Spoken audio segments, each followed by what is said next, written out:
So welcome everyone, I'm Vetens, and I just wanted to do I announced the QNA and I didn't do any video about it or anything, so I just wanted to do it to do the video. So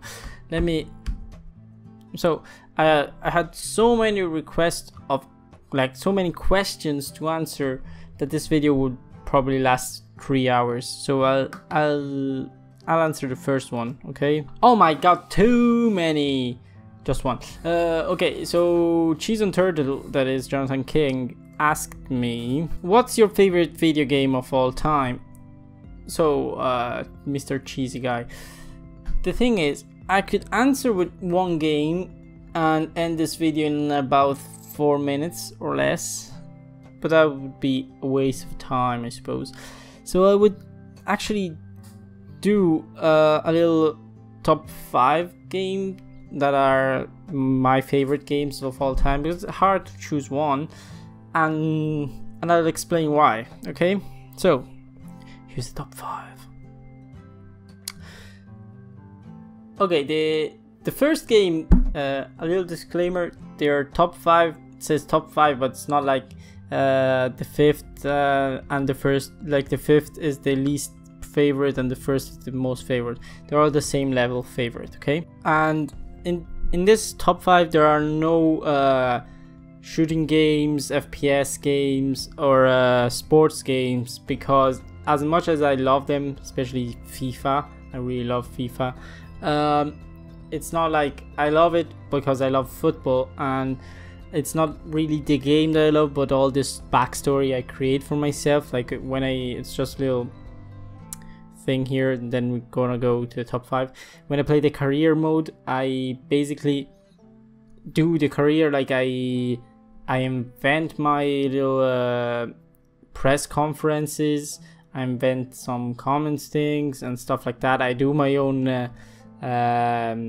I commentate on my matches, even though there's the commentator underneath it, and I say stuff and that and like this and that.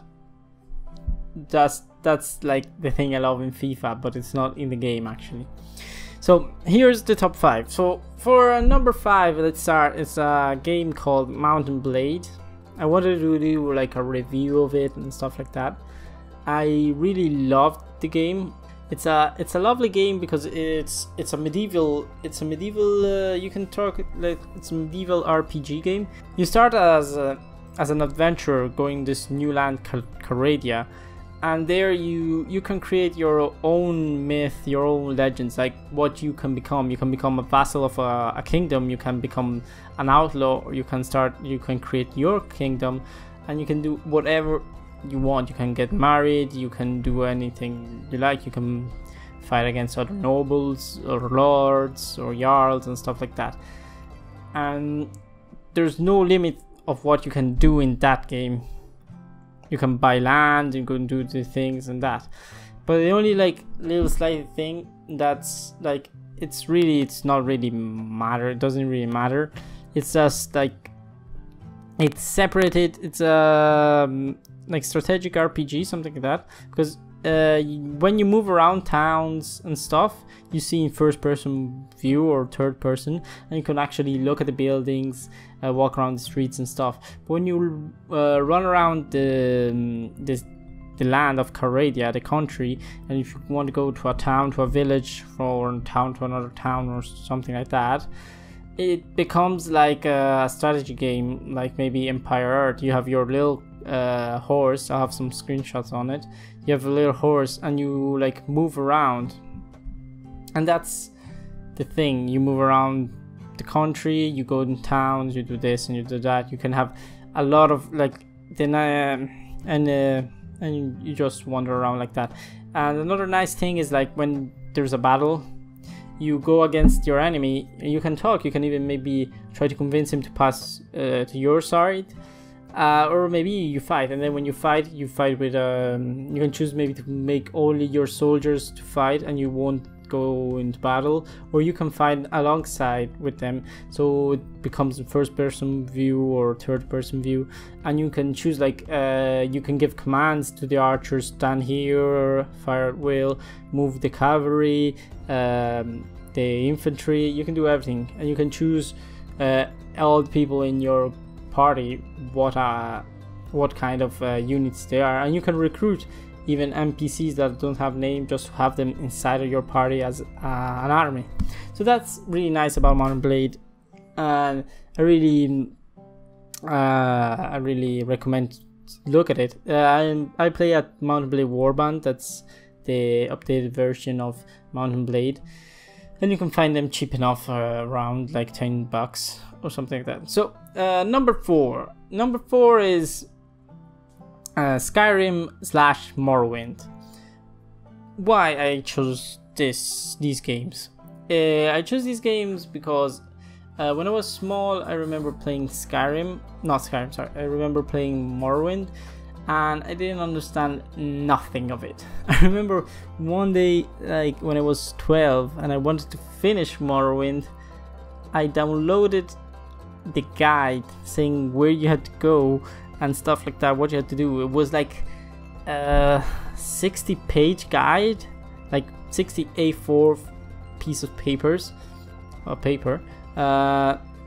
fully written with like 10 the font size, and even with the guide it was hell, because it says like now you have to go there and that, and we'll give you signs to follow, give you the road to follow.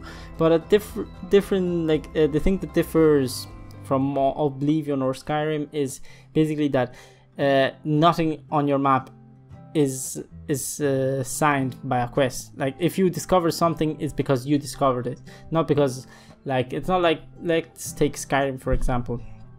Skyrim, when you need to go somewhere, even in the middle of nothing, there's this little arrow pointer saying that the thing is there. In Morrowind, there's no such thing. So even if you didn't discover anything, or you did discover something there, nothing is written there. Sometimes it says that they'll put on the map the thing you need to go, but most of the times they don't. I remember doing a quest, one of the first ones, where you had to get a cup, and it said like well, you have to go down, I think was Vivek. You have to go down to Vivek, then walk north and until you find an ancestral tomb. When you find an ancestral tomb, you go left, then you go like northwest until you find a camp, a tent, and when you go there you have to go on northeast, and then you should find the building where inside you have to look for this cup. And I remember going looking for them ancestral tomb, and I passed it because it was hidden by rocks and some trees. It's not like really hidden. If you turned, you have seen the door, but while walking and looking around, I didn't see it. So I went like continue to go north, and I never found the treasure tomb. Then I opened up the map and I found myself like the path from Vivek to the top of the island. So I went away for like half an hour searching for a treasure tomb and going the wrong way. So nice thing Morrowind, like, and I had so much fun like discovering with cheats and stuff like that, and even finishing the game. Normally it's really long and hard, but it's a really rewarding experience. Besides, Skyrim is like a simpler version of Morrowind. The graphics are amazing, dragons finally, and that's mainly because I love it. Dragons and all the Nordic thing.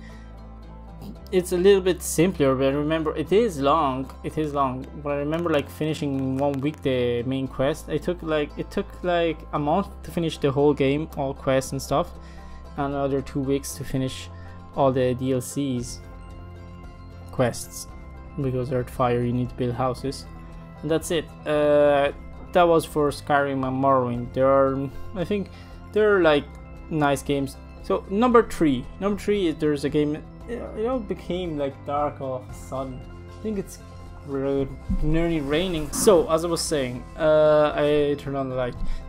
Number 3, Kingdom Hearts. Kingdom Hearts. I remember Kingdom Hearts playing the first time at Kingdom Hearts. I bought it not knowing what it was. I was in middle school, first year, and I bought it without knowing anything about it. It just looked nice. That's it. And when I tried it, I fell in love with it. I remember Kingdom Hearts 1 because it was the game that I was looking for. Okay, because there was the Final Fantasy aspect with all the characters and stuff and graphics, Disney characters that were fun. I always loved Goofy, and the thing that was really amazing was that you didn't have to wait turns like Final Fantasy game. It was all like real time, and I loved it. I really love real time. Really love when you press a button and your character attacks. And then I was kind of small, so people like my cousins and started saying, "Oh, look, that's like a bad thing of Final Fantasy. Why you put Disney and stuff?" So at the end, I didn't really like play it a lot. And I remember I got stuck in Alice in Wonderland world, and I didn't know what to do. And basically, I did it. It wasn't stuck. I had completed it, but I didn't know, because I was small and I wasn't reading anything. So I sold it back to GameStop to get another thing. I forgot what it is. But then when I saw the advertising for Kingdom Hearts 2, I fell back in love with it. I got Kingdom Hearts 2, I played it all, I finished it, and then I found in those, you know, baskets, Kingdom Hearts 1 that was like reduced to €5. That was nothing. And I got it back and I finished it all. I completed it, all of it, with all the secret bosses and stuff, and that was amazing game. I really loved it. So number 2, there's Metal Gear Solid. Ugh. Metal Gear Solid MGS. And the reason why I really enjoyed Metal Gear Solid was basically because it's still, all of them are really reminding me of my childhood. It's because the first time I played it, the really first time I played it was when I was around 8, and it was me and my cousin, because my bigger cousin had the game for the PS1, and he played it, and we just sit down and looked at it, watched him playing. And the thing was, one day we tried to play it, we started a new game and stuff, and I remember we just started, you know, the beginning after all this sing part, you had to crouch, like you had to go underneath the thing and then run. There's like 2 guards in the little hangar thing. I don't know the thing there. No, it's not the hangar. Is, I don't know how you call it. Was it? But you know, it's the first stage, like before you get even the elevator and you take off your masks. I remember we went there and it was all fine. All there was all so tense. Then I ran on the right side, just the beginning. The guard was like, wasn't looking at me, and I stepped into the puddle and said chuff, and the guard turned around and said, "Huh? What was that noise?" And me and my cousin started screaming, "Ah! What are we gonna do now? Ah!" Something like that. So we got so tensed and scared that we turned off the game right away and stopped playing. After that, when I grew up a little, I bought a game for myself and I finished it. We even with the VR missions, then I got even the other ones and I finished all of them. And I really enjoyed the story, the graphics, all the mechanics. The full experience is amazing. Now for number 1, before saying number 1, I want to give some honorable mentions. That is like Final Fantasy 12, it was 12, yeah, that not many enjoyed, but I found it amazing. Great game. And I remember I was in middle school, still in 3rd year, last year of middle school, so I played it for all days for like 5 hours, and I loved it. I did nearly everything. I was at the optional last boss. That was Yathmath, the one that had like 50 million lives, something like that. and I was half of his life down. You could do it in rounds and stuff like that, and it was so nice as a game. So that is the honorable mention. And the last game, so that is one of my favorite game of all time, is the Gothic series, mainly 1 and 2. If you haven't ever played Gothic, you should play it. It doesn't cost a lot, and it's amazing. Maybe the graphics aren't the best, but it's like you start as a convict in the first one in this colony where mages try to separate the the convicts from the outside world, and the convicts, the prisoner, would work into the mines to extract like magic ore, and then they would send it out to the people outside. And you could only, like, with this barrier on top of it made by mages, they had a little problem with it, and so you could only enter but never exit. So all the mages got trapped inside and stuff like that. And the land is explorable. It's not small. It's not even big as The Witcher 3, but you have to think about, like, was it 10 years ago, even more.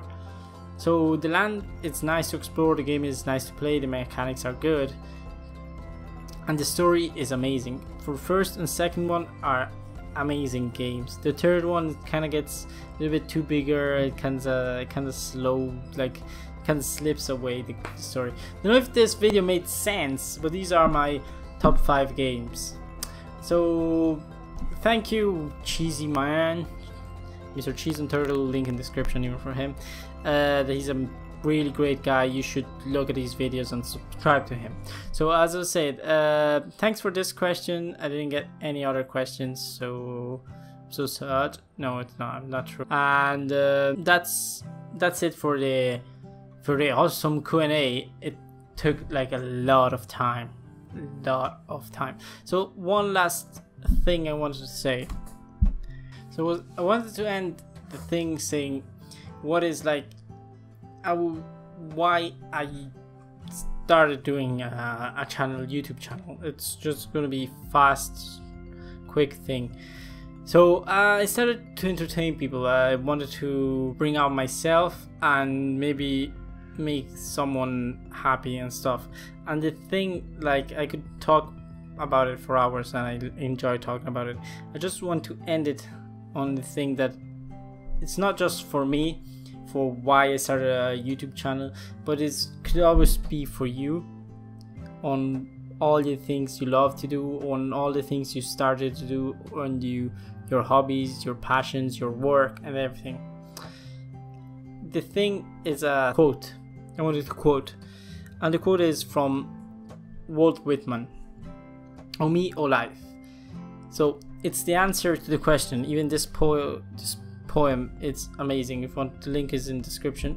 So okay, so I'll give a little, like, a summary of the poem. The author of the poem, Walt Whitman, is questioning himself, like, what's the meaning of the life of this place, of everything, if it's full of faithless people, fools, and people that aren't doing anything good, are just the object things are more important than everything else, and other things of that.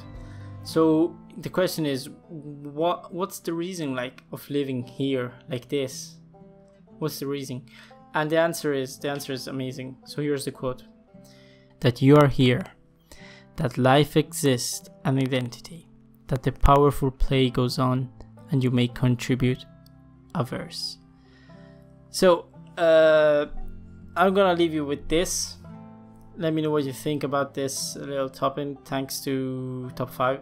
Thanks to Cheese and Turtle for the question, and do whatever you want. So if you want to subscribe, and that's the thing.